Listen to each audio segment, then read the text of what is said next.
If you could click your fingers and change one thing about HR today, what would you change? I think there are still too many HR teams that have yet to find their courage and their voice to do the right thing. It can be really, really hard, but I think that is our sole purpose, is to serve as the steward of the culture, the conscience of the organization.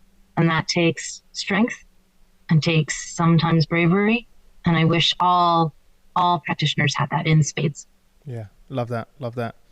How do you think your family and friends would describe what you do for a living? When my daughter was 5, she would say that I fire and I hire people. And I just recently asked, because we were together, and she said, well, you help make organizations better. Oh, that's nice. And I love that. Yeah, that is normally the initial reaction. So you're not the only one, don't worry. Yes. A bit more of a personal one, but on the point of your kids, what is the legacy that you want to leave behind for the family? That I was always true to who I was, that I was loyal to those that I cared most about, and that I was kind. My children are growing up to be fantastic humans. I will not take full credit for that, but it is, when your daughter grows, everything they grow up to become is only a sliver of what you did. A lot of it is their own choice. Yeah. And I am so pleased to know that they've made good choices.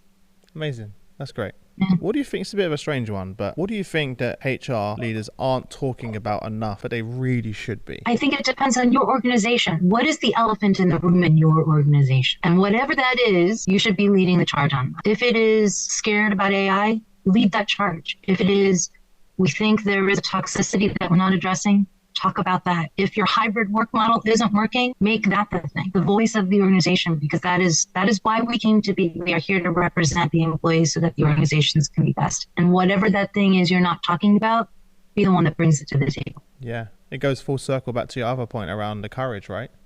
Yes. Right. So I love that. Love that.